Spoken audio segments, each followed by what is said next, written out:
Muy buenas noches, hermanos. Dios les bendiga a todos. Vamos a estudiar la palabra de Dios en esta noche.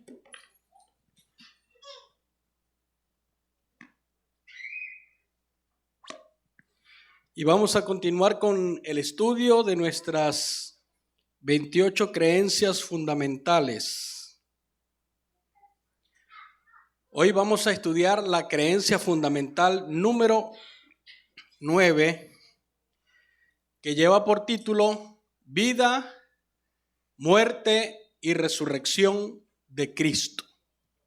Vamos a inclinar el rostro y vamos a orar.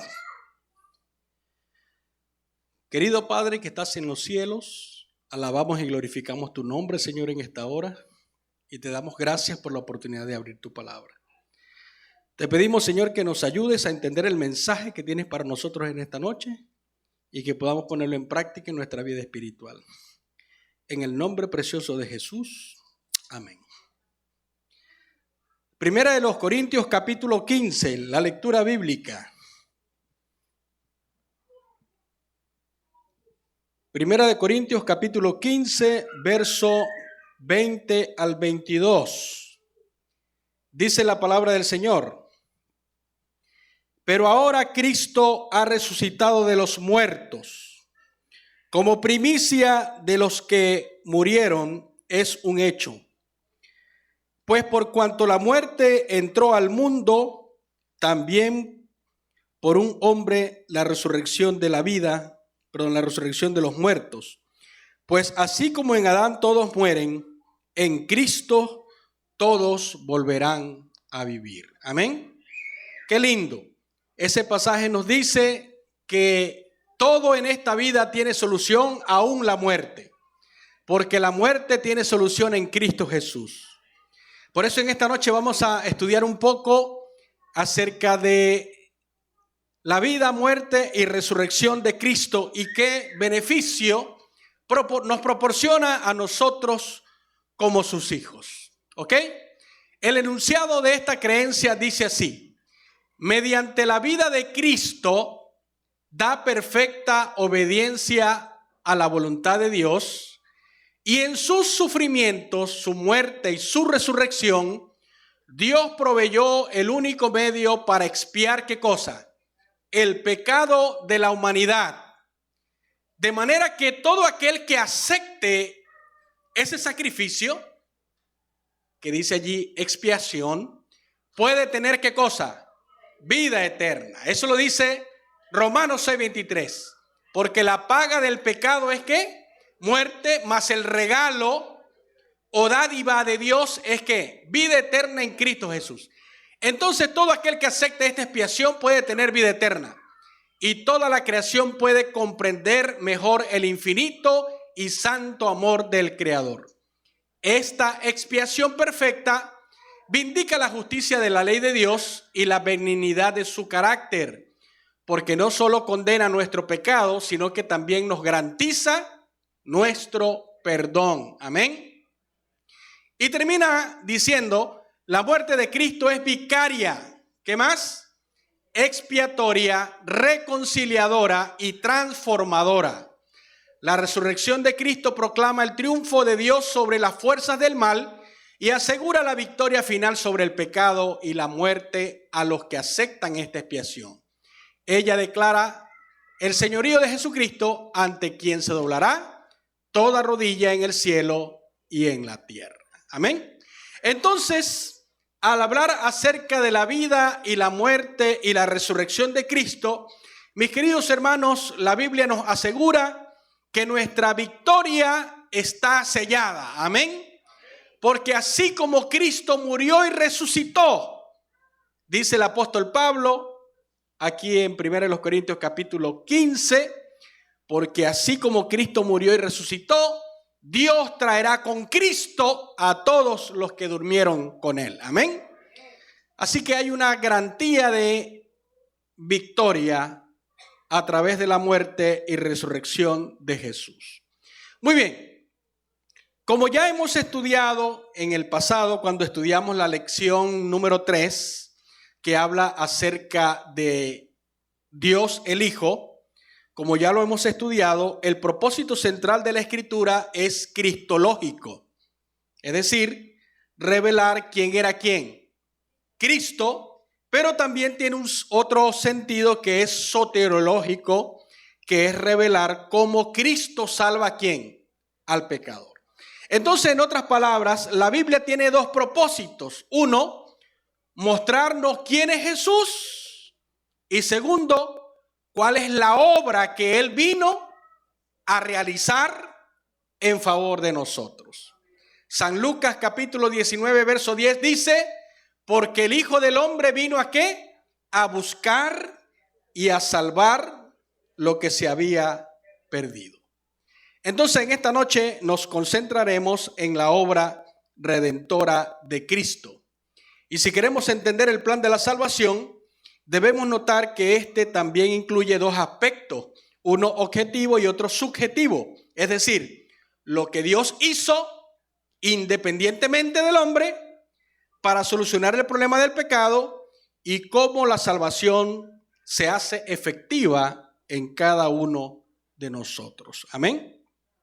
Muy bien, teniendo esto en mente, vamos ahora a introducirnos en algo que en la teología algunos han llamado las teorías de la expiación. O sea, es decir, algunos teólogos del pasado trataron de explicar cómo era este asunto de la salvación del hombre y establecieron como una especie de teoría, que es lo que vamos a tratar de entender en esta noche, ¿ok?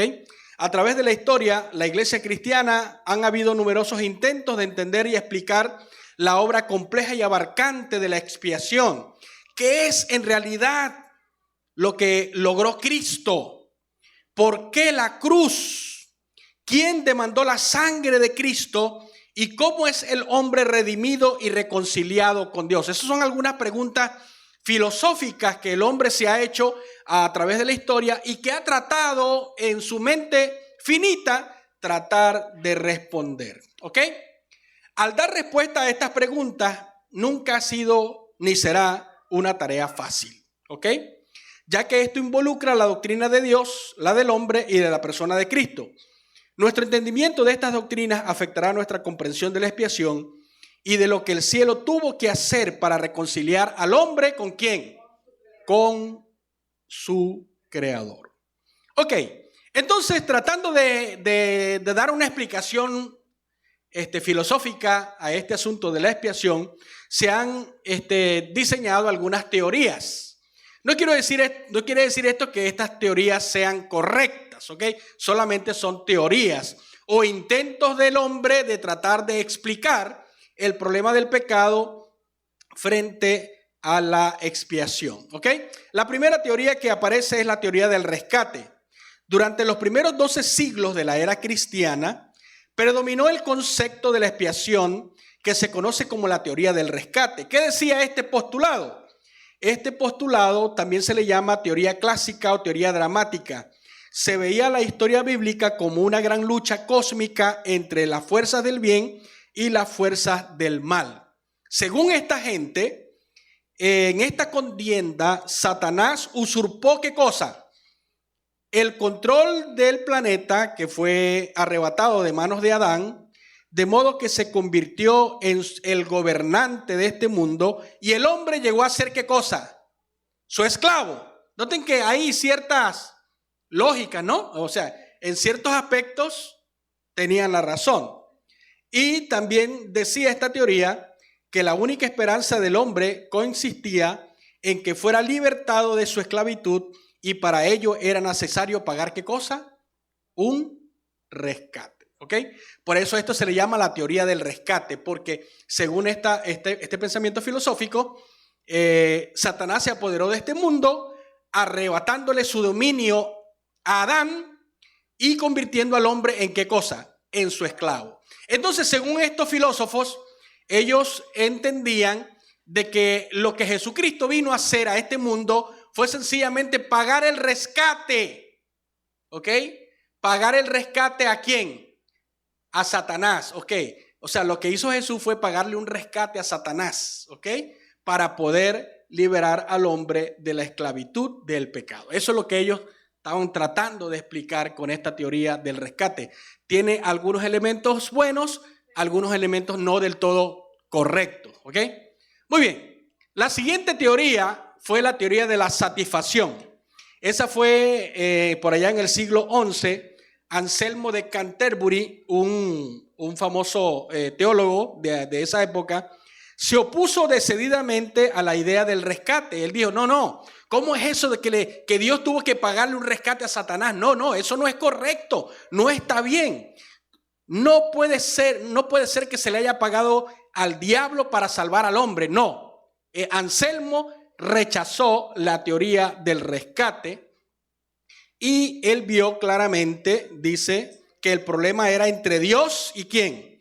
Y el hombre. Por lo tanto, Anselmo decía, Cristo murió para satisfacer un principio de la naturaleza de Dios. Esto es que la cruz tuvo como objetivo no al diablo, sino ni al hombre en forma primaria, sino a ¿quién? A Dios mismo. Por lo tanto, decía Anselmo, era la justicia de Dios, o más bien su honor, lo que debía ser, ¿qué cosa? Satisfecho.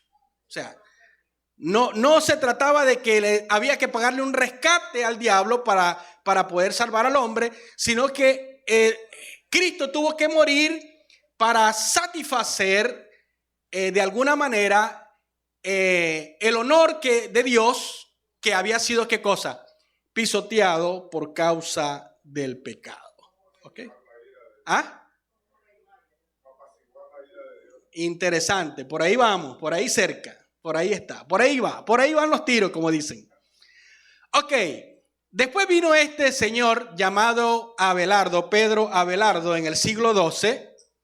Fue el primero en desarrollar lo que se conoce como la teoría de la influencia moral, de la expiación. Él rechazó, al igual que Anselmo, la noción de que había de que pagar un rescate al diablo, pero reaccionó decididamente contra el postulado central de la teoría de Anselmo, quien sostenía que el pecado exigía que hubiese un tipo de compensación hacia Dios y que por lo tanto el propósito de la cruz era básicamente objetivo, algo hecho a favor del hombre. Entonces, ¿qué era lo que decía Anselmo? ¿Qué decía Anselmo? El postulado de Anselmo dice, el propósito de la cruz no fue promover satisfacción a favor de un Dios santo y justo, sino dar una demostración del amor, ¿qué cosa?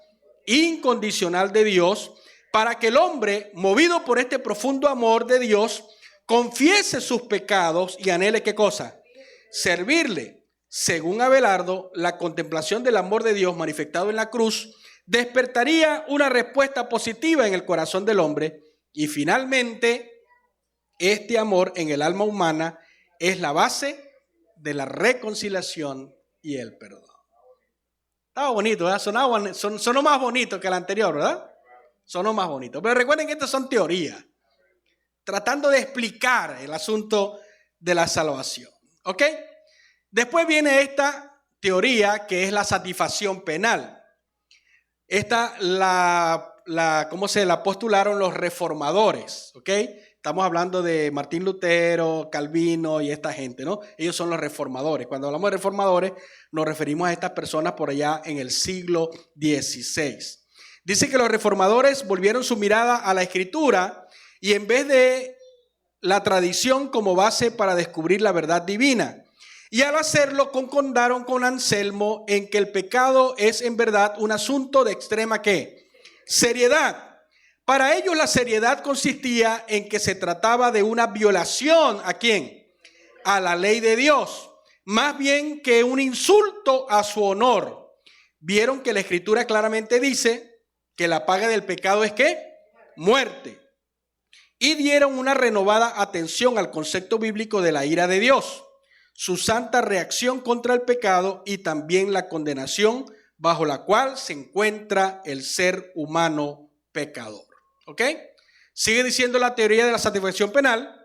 Para los reformadores, la esencia de la obra redentora de Cristo era sustitutoria. Es decir, Cristo vino como sustituto a tomar el lugar del hombre y a soportar el castigo que el hombre merecía, en claro cumplimiento con lo anunciado por primera vez en Génesis 3:15.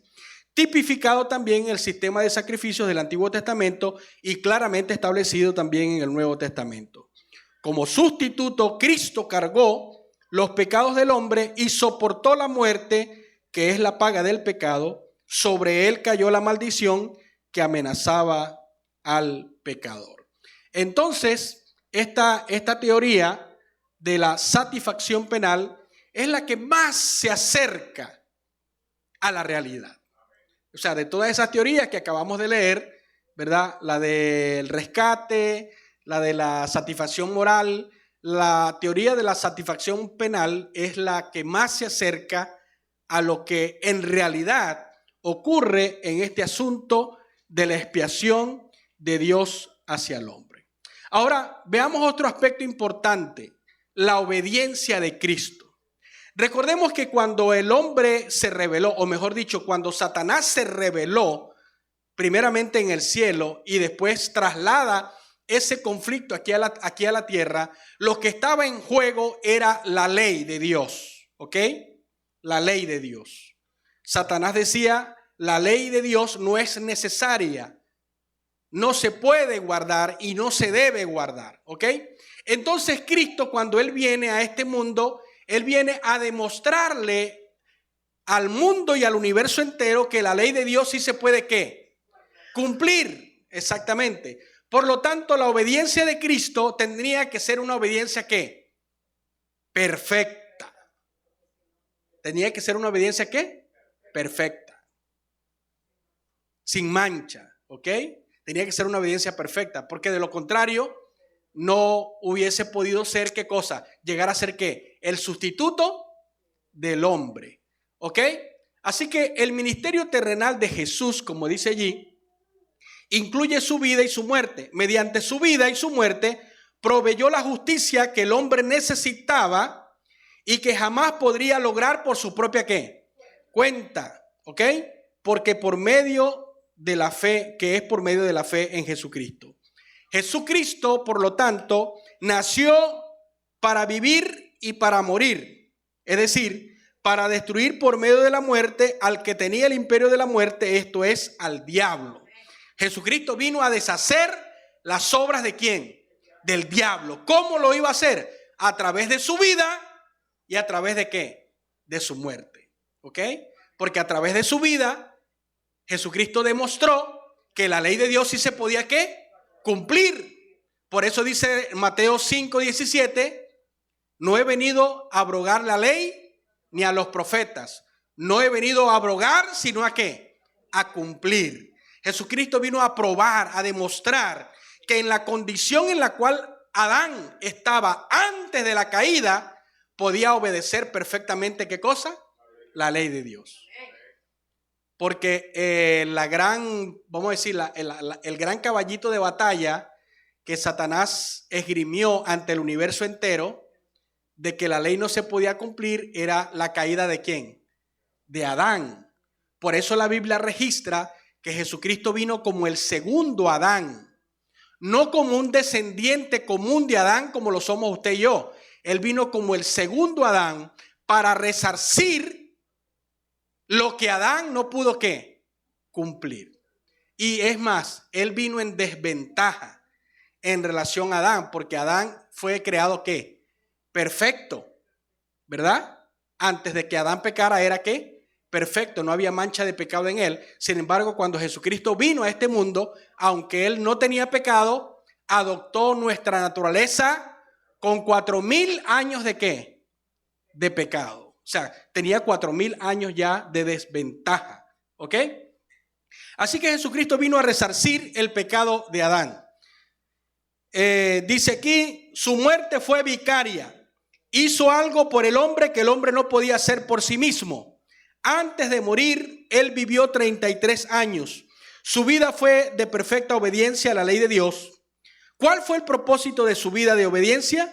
Generalmente se entiende que su obediencia se entiende de dos maneras, ¿verdad? Una, de manera ejemplar, y segundo, de una manera que vicaria. ¿Ok?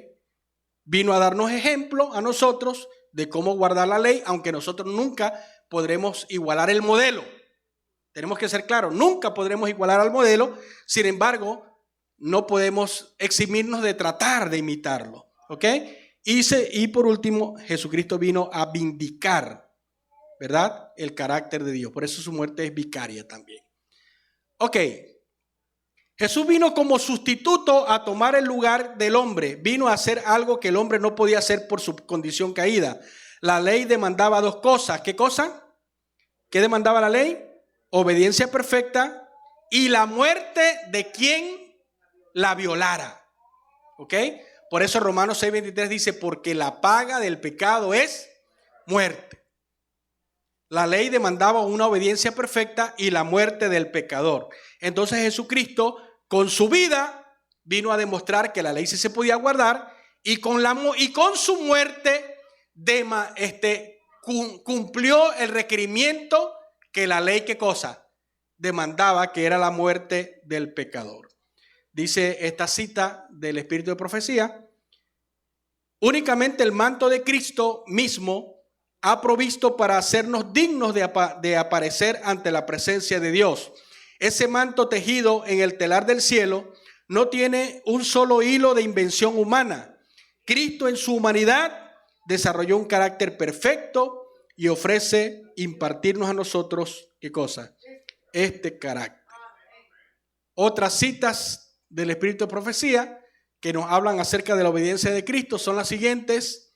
La ley no podía justificar ¿a quién? Al hombre, porque en su naturaleza pecaminosa no podía, ¿qué cosa?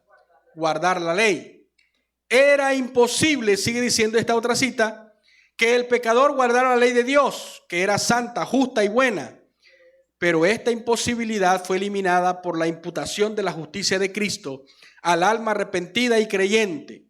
La vida y la muerte de Cristo en beneficio del hombre pecador tuvieron el propósito de restaurarlo al favor de Dios, imputándole la justicia que satisfaría los requerimientos de la ley y hallaría aceptación ante ¿quién? Ante el Padre. En otras palabras, la muerte de Cristo fue sustitutiva. Él tomó nuestro lugar, ¿verdad? En todos los aspectos.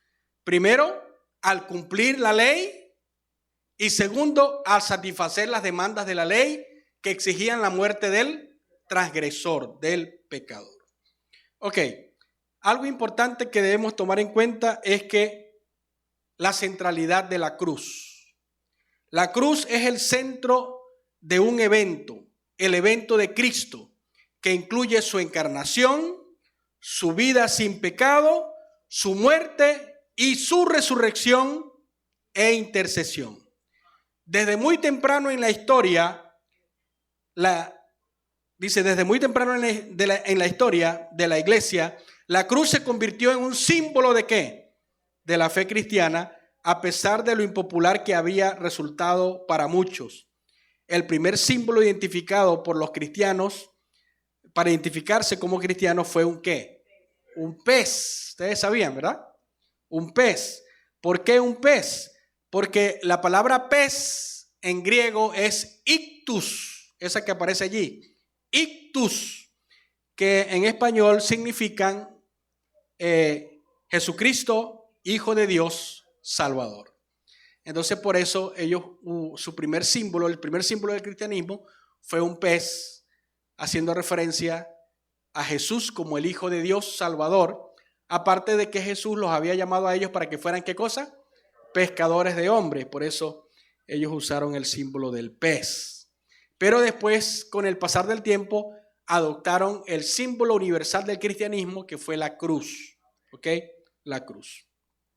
Pero ¿cuál fue el propósito de la cruz? El propósito de la cruz fue reconciliar al hombre ¿con quién? Con Dios. La Biblia en muchos pasajes nos hablan de que el hombre estaba enemistado con Dios. Por lo tanto, el propósito de la cruz primeramente fue reconciliar a Dios con el hombre. A través de la historia de la iglesia cristiana se ha percibido que la cruz tuvo distintos propósitos. ¿Quién la demandó? ¿El diablo? ¿Dios? ¿El hombre? ¿Dios y el hombre? Los reformadores, con un renovado interés en lo que dicen las Escrituras, nos legaron la fórmula, la sustitución penal. Cristo murió como sustituto del hombre para satisfacer las demandas ¿de quién? De la santa ley de Dios. Por lo tanto, Dios y el hombre son los objetos primarios ¿de quién? De la cruz. Y aquí viene algo importante. La palabra reconciliación viene del griego katalogé y que tiene el significado básico de la recuperación de las buenas relaciones después de una enemistad que ha sido ¿qué? Resuelta. Por eso en 2 Corintios capítulo 5 encontramos que el apóstol Pablo nos llama a todos nosotros a ser ministros ¿de qué? De reconciliación. ¿Reconciliados con quién? Con Dios. ¿Por qué? Porque a través del pecado nos hemos convertido en enemigos de Dios y necesitamos reconciliarnos con Él. Por eso Isaías capítulo 1, verso 17 dice, venid luego, dice Jehová, y estemos ¿qué? A cuenta, si vuestros pecados fueren como la grana, como la nieve serán emblanquecidos, y si fueren rojos como el carmesí, vendrán a ser como blanca lana. Otra palabra importante que aparece en el Nuevo Testamento en relación a la expiación del hombre es la propiciación, la palabra propiciación. La cruz, vean este pensamiento, no es en primer lugar una revelación del amor de Dios o de su misericordia. Noten, me llamó poderosamente esta cita, por eso la coloqué aquí. La cruz no es en primer lugar una revelación del amor de Dios o de su misericordia. Es más bien el clímax de la manifestación ¿de quién? De la ira de Dios contra el pecado. ¡Wow! Tremendo. Así es. La cruz no es en primer lugar una demostración del amor o la misericordia de Dios, es más bien el clímax de la manifestación de la ira de Dios contra el pecado. Por lo tanto, el propósito central de la cruz fue hacer propiciación. ¿Hacer qué? Propiciación. La palabra propiciación en griego viene de la palabra hilasterión, cuyo significado básico es apaciguar la ira. Apaciguar la ira, exactamente. Ahora, vean lo que dice acá. Hilasterión era precisamente la palabra que se usaba en ambientes paganos para expresar lo que el hombre debía hacer para calmar ¿a qué? La ira de sus dioses. Los dioses se enojaban, no enviaban lluvia o se desataba una plaga y requería ¿qué cosa? De sacrificios para satisfacer su enojo y volver a ¿qué? A atender a sus criaturas. De esa manera se usaba la palabra hilasterión en el lenguaje pagano, ¿ok? Pero, vean lo que dice aquí, los escritores bíblicos vieron que esta palabra ayudaba a descubrir un aspecto de la obra de Cristo, pero al mismo tiempo la usaron de una manera ¿qué? Particular, diferente, es decir, en un sentido único, que en el fondo nada tenía que ver con ¿qué? Con el uso que se le daba en el culto pagano. ¿Por qué? Porque la diferencia entre la propiciación pagana y la cristiana era que en el paganismo el hombre era quien debía ofrecer ¿qué cosa? El sacrificio. En cambio, en la propiciación cristiana es Dios quien hace ¿qué? Dios ofrece el sacrificio, el que hace la provisión del sustituto. Ahí está la diferencia entre la propiciación cristiana y la propiciación ¿qué? Pagana. En la propiciación pagana, el hombre era el que ofrecía el sacrificio, ¿verdad? Algunos hasta pasaban a sus hijos por el fuego para satisfacer la ira de sus dioses. Pero en cambio, en la propiciación cristiana, es Dios quien ofrece ¿quién? El sustituto. ¿Y a quién envía? A su propio hijo. Por eso dice Juan 3:16, de tal manera amó Dios al mundo que ha dado ¿a quién? A su propio hijo, para que todo aquel que en él crea no se pierda, mas tenga vida eterna. Así que lo notable de todo esto es que Dios puso a Jesús como la propiciación, como lo que era necesario para satisfacer su justicia, no le pidió nada al hombre. Él proveyó lo que su justicia demandaba. Además, no es el capricho irrazonable de los dioses que demandan la propiciación, sino la santidad de Dios, su propia ¿qué? Justicia, la que debía ser satisfecha. Dios no podía cambiar su ley, porque su ley es una representación ¿de qué? De su carácter. La ley había sido quebrantada, había sido rota por el hombre, por lo tanto la ley demandaba la vida del pecador. Y para satisfacer las demandas de la ley, Dios entonces proveyó una solución. Y esa solución fue que su hijo muriera en lugar del hombre. Amén. Qué lindo. Así que de esta manera Jesús se convierte en ¿qué? En nuestro sustituto. Y así lo menciona la Biblia en diferentes pasajes. 2 Corintios capítulo 5, versos 14 y 15 dice: el amor de Cristo nos constriñe, pensando en esto, que si uno murió por todos, luego todos ¿qué? Murieron. Primera de Juan capítulo 2, verso 1 y 2 dice: y Él es la propiciación por nuestros pecados, y no solamente por los nuestros, sino también por los de todo el mundo. Y Romanos capítulo 5, verso 8 al 10 dice: pues mucho más, estando ya justificados en su sangre, por Él seremos ¿qué cosa? Salvos ¿de qué? De la ira de Dios. Amén. Así que Jesús, mis queridos hermanos, se ha convertido en nuestro sustituto. Entonces terminamos con esto, ¿verdad? Las 3 cruces en el Calvario. Esas 3 cruces simbolizan o representan 3 cosas diferentes, ¿verdad? La del medio, ¿verdad? Representa a Jesús, que murió por el pecado. La del medio representa ¿a quién? A Jesús, que murió ¿por quién? Por el pecado. La de la izquierda o derecha de ustedes, ¿verdad? Representa a aquel que murió ¿a quién? Al pecado. Ese que le dijo a Jesús: Señor, acuérdate de mí cuando vengas ¿en qué? En tu reino. Representa a ese que murió al pecado. Y aquel que nunca aceptó a Jesús ni su sacrificio, representa a aquellos que mueren ¿qué? En el pecado. Qué interesante, ¿verdad? Ahí están las 3 cruces del Calvario. El del centro murió por el pecado, otro murió al pecado y uno murió ¿qué? En pecado. Así que Dios nos ayude a nosotros en esta noche para que podamos aceptar ese sacrificio expiatorio de Jesús. Ninguno de nosotros tiene necesidad de perderse. Ya la provisión ha sido hecha. Lo único que nos toca a nosotros es ¿qué? Aceptarla, abrazarla. Amén. Y vivir por la fe, por la obediencia de Jesús. Amén. Hermanos queridos, vamos a terminar cantando el himno 103. Himno 103. Jesús resucitado está en el mundo hoy. Los hombres no lo creen, mas yo seguro estoy. Amén.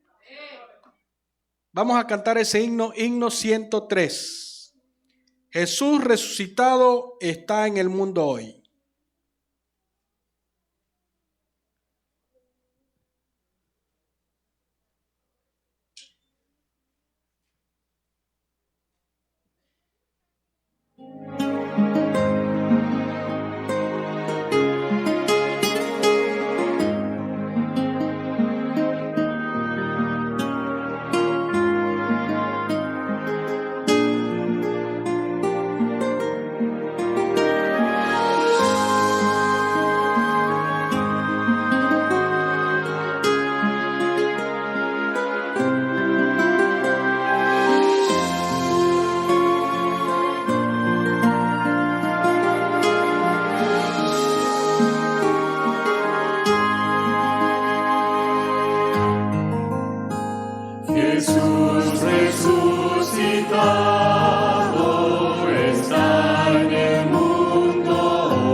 pues en su Hijo amado hay redención.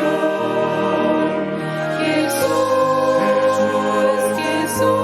Jesús, mi Cristo vive hoy, hablándome, mirándome, conmigo va el Señor.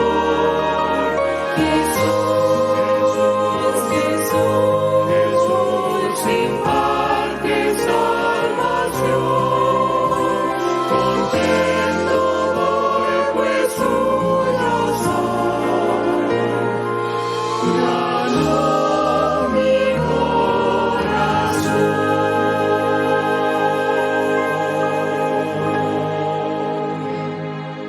Gracias te damos, Señor, porque tú moriste por nosotros en la cruz del Calvario. Gracias porque tu obediencia perfecta a la ley de Dios nos da la seguridad del perdón y de la vida eterna. Gracias, Señor, porque tú tomaste nuestro lugar y la muerte que nosotros deberíamos morir, usted la murió en nuestro lugar. Y la vida que usted ganó a través de su obediencia perfecta a la ley de Dios, ahora nos las da a cada uno de nosotros como un regalo. Permita, Señor, que podamos apropiarnos de ese regalo y que podamos tener la seguridad de que en usted tenemos bendición y vida eterna.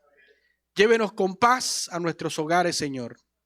Y te pedimos que nos traigas de regreso nuevamente el sábado para que sigamos alabando y glorificando tu nombre. Lo pedimos en el nombre santo de Jesús. Amén y amén. Dios les bendiga a todos, hermanos. Feliz noche y que tengan un resto de semana feliz.